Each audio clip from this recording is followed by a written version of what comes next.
This is Masai Mara. Pastoralists have lived on this land for nearly 4,000 years. Today, my people, the Maasai, live here, and we use the open plains to herd our livestock. Maasai people respect the Mara because it provides everything our livestock need. We rarely kill wildlife for food. By living side by side with wild creatures, we believe we look after the land.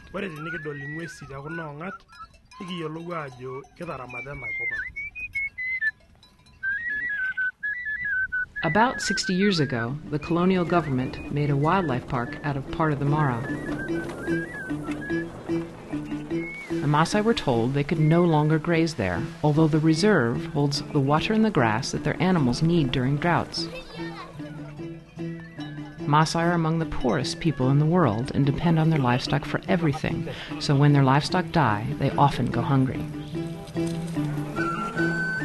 But the wildlife are still allowed to roam freely and often graze around their homes.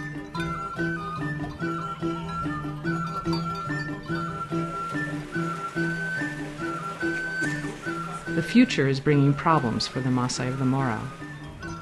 Populations are growing, yet pastures and other resources are shrinking. Recent changes in land laws means families might soon have no other choice but to plant crops to survive. If that happens, it will be the end of wildlife and the Maasai way of life.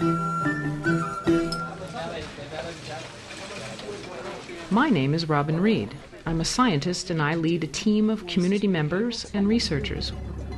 We're counting anything that moves in the Mara: wildlife, livestock, people, cars, even dogs. Bit to the right. Yeah. Straight. We all want our research to make a difference before it's too late. Zebras at 565 meters, 116 degrees.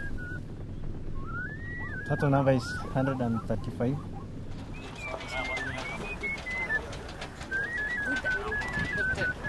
Control on species richness in Kenya. And it wasn't just looking at parks, I think maybe more generally. During some previous work a couple of years ago, we noticed that wildlife grazed near Maasai homes. So we got to talking to the people that live there. Many Maasai told us that wildlife always stayed near their settlements. This was amazing because worldwide, many scientists think that herders and their animals destroy the land. So we used the Maasai observations as a starting point for a new project. This project was designed to collect data on how often wildlife choose to be close to Maasai and their livestock and what they gain from the relationship. I mean, that's sort of what the point is. I don't have a connection. No, the wire. This one. Oh, here. Yeah. Yep, we're on. Yeah. Good. All right. We began with three possible explanations. Do wildlife stay close because the Maasai live in places with the most water and salt? Or is it because livestock trim the grasses so that they are more nutritious near settlements? Or is it because the presence of people protects them from predators? To find answers, we needed the help of the Maasai community, so we've been working closely with them from the start. We want to establish if wildlife need people to survive, or if they do better in parks, or if they actually need both.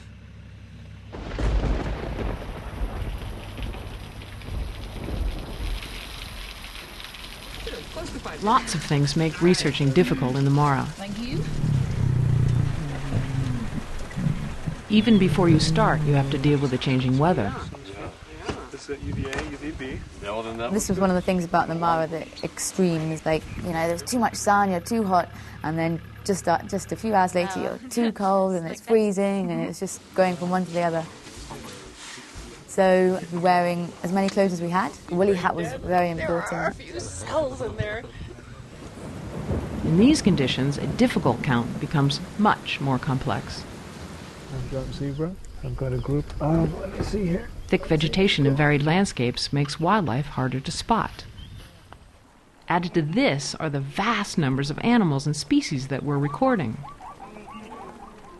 Counting at night gave us a whole new set of visibility and navigation problems. We were driving blind into the dark with just computers to guide us. Think about counting 500,000 wildebeest in the dark. Here they come. Maybe 300 zebra. Lots and lots and lots of zebra. We solved many research challenges by adapting the latest technologies. Can you look on that settings, what map data? With its help, we observed animals very carefully along 7-kilometer lines we had mapped that started at a range of Maasai settlements. And we did this many times in the day and the night, in different seasons and different years, so we could come up with reliable answers. These answers will be very important because savannas worldwide have unique climates. Unlike wetter areas, such as forests, the rainfall moves constantly across the land.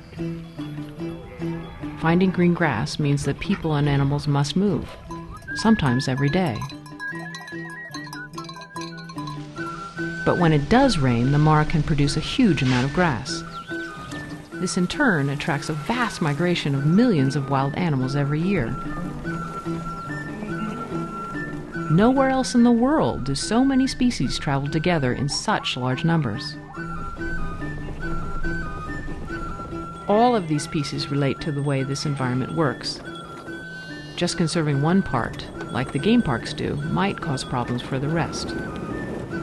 Failing to look after one piece could cause the whole system to collapse. We counted more than 40 different species of mammals, and we also counted people and vehicles so we could see how humans and livestock affect wildlife. All of this added up to such a complex analysis problem that we had to develop new ways of processing the statistics and ended up adapting software. Detection function now to get estimates of density. Counting people as well as animals in the Mara was part of our new approach. People, behavior, It's made the work hugely more complex, but we hope the answers will be more relevant. Involving the Maasai has allowed us to work in a way that's useful to them, as well as to scientists like me. Amuni nyapuro jega do kaya kende tuwa do le wa sigere longana kile tuwa nkishu ne hija la siyo kanto nikili longana amu kimori shwede na mwera shwede ya na mbuni. Our results are just beginning to come through now, 2.5 years down the line. We're finding that wild animals have 3 kinds of reactions to people. Some, like vervet monkeys, prefer to be close to human beings. A second group sometimes lives near Maasai and sometimes visit the park. A third set, like elephants, really don't like people at all, so they need the park's protection. These are complex answers, and they underline the fact that this is a complex system. If you want to preserve it, you need to preserve all its parts.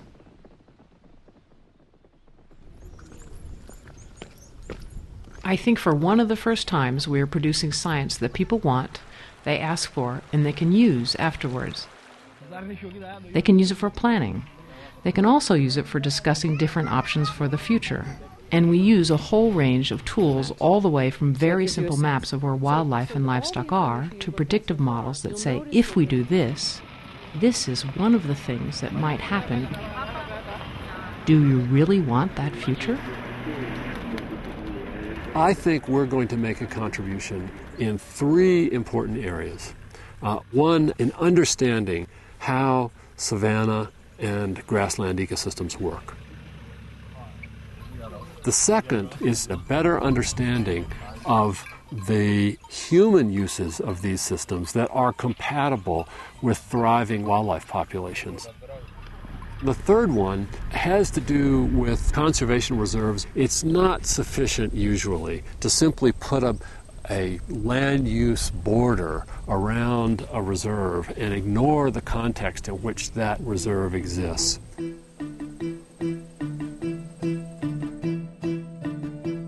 I'm really not sure what's going to happen next.